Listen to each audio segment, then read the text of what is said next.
Started providing justice, compensation and healing to affected former LRA commander Dominic Ongwen's victims.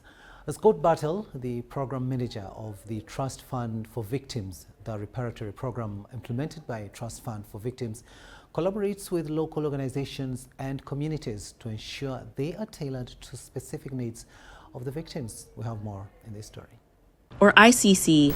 The International Criminal Court's ICC reparation program for victims of Dominic Ongwen's crimes in northern Uganda is a major undertaking towards ensuring justice and healing for those affected by Ongwen's actions. The Trust Fund for Victims, works alongside that of the ICC. The ICC is there to investigate and prosecute, suspects and criminals for war crimes, crimes against humanity, and genocide. And the Trust Fund is there to provide relief, rehabilitation, and reparations to victims of those crimes. And so, the Trust Fund for Victims offers critical support to northern Uganda victims of conflict and war crimes, providing a comprehensive range of assistance, including medical, counseling, and psychosocial support. The TFV supported project has allowed us to impact positively on the physical and psychological aspects of war victims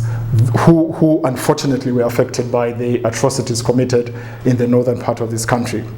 Now, obviously, the immediate physical manifestation is something that you have had the chance to see. This is made possible through partnership with local organizations like Transcultural Psychosocial Organization, TPO Uganda. Over the past 17 years, over 8,000 victims of LRA war in northern Uganda have benefited from this program through integrated physical and psychosocial rehabilitation assistance. TPO Uganda also supported the war victims by giving them specialized medical treatment, because some of them were abducted. Some bullets and shrapnels actually got stuck in them. Looking at the level of poverty in northern Uganda, they could not actually afford to go to hospital.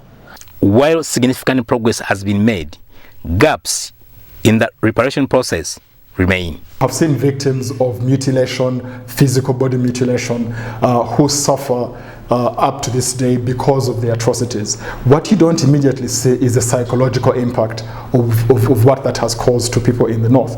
And so the project aims to rehabilitate folks that are war victims from a physical perspective, a psychological perspective. But then after you rehabilitate the body and the mind, what next? And this project, again, with the generous support of TFV, helps us to answer that question. Different crimes in the bush, and so helping them to return, dealing with very complicated and difficult medical issues, counseling and psychosocial support, and also because of livelihood.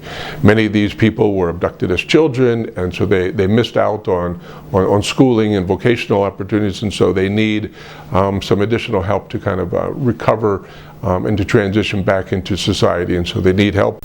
Trust Fund for Victims investigates and prosecutes suspects accused of war crimes, crimes against humanity, and genocide.